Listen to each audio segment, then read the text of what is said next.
This week marks the one-year anniversary since Alberta was devastated by record flooding. Some of the worst damage, it was soon followed by floods in Ontario. Severe weather across the country pushed national totals up to more than $3 billion for the insurance industry. Since then, Ontario has also experienced a winter ice storm, and this week homeowners have seen tornadoes damage their properties.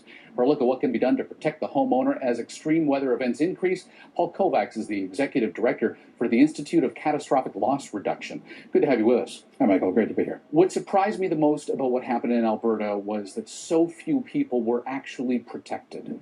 We've gone through several decades of rising damage from flood storms, hurricanes, and when there's damage, the issues for homeowners and small businesses, you better learn what you're covered. Some things are covered, some things are not. For business, you need to have insurance. For municipal damage, that has to be covered by government. For homeowners, do your homework, check out what's covered. I can imagine a lot of Albertans figured that flood insurance was just wrapped up into that comprehensive coverage plan that they had. They found out that they hadn't. Do Albertans have that insurance now? No. So it is important to check individual policies because the differences from one company to company. Generally, if you have insurance for your home, you are covered for a lot of different perils. The tornadoes that happened this week, wildfires that occur, lightning, hail, a range of different perils are part of the basic policy. Two things that are explicitly not in a basic policy are earthquake damage and flooding damage. With earthquake damage, you can buy it, but you have to choose separately to add that in if you want earthquake coverage, in most cases. And for flooding, if you would like it, you can't get coverage for river flooding in Canada, but you can get coverage for sewers backing up and other kinds of water damage to homes. And about 85% of the people do and should.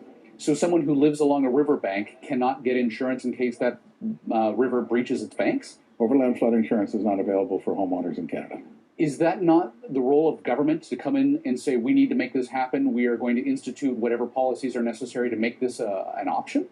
So all the provinces and territories in Canada have a program for homeowners who are hit by an event that's not covered by insurance. So you can't get relief from the government. There is some support that's available. Relief from the government is never intended to be the same as insurance. Insurance tries to put you back the way you were. Relief for the government is helping people who are in real hardship minimize the damage or the experience. So it's not to get them back on their feet, it's just to give them that helping hand along the way. It's relief.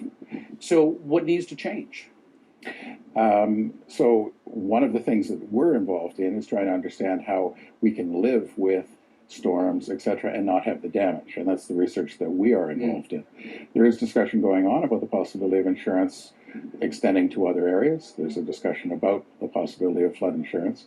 I'm not part of that, so I don't know how that's proceeding. But we've done research. We've published research papers after the flooding last year about specific actions that could be done by homeowners and by governments to reduce flood damage. Point number one would be?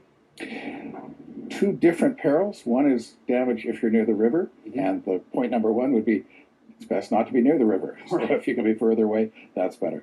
The second area we're writing about is quite a few people are experiencing damage and they're nowhere near the river.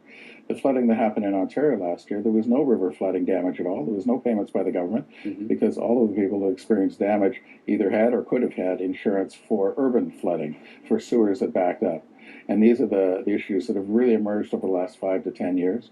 And if you want to do something about that as a homeowner, then you need to put in a backwater valve. You need to put in a sump pump that works. There's a number of things you can do, and the city needs to work on the sewer system and the stormwater management system. It's not cheap, but it's the kind of stuff that you'll be glad you paid for if, in fact, you needed it. It's there to be giving you the peace of mind so that you're always comfortable when disaster strikes, you're going to be looked after. Paul, thank you so much for your time and insight. Michael, real pleasure. Paul Kovacs is the Executive Director of the Institute for Catastrophic Loss Reduction.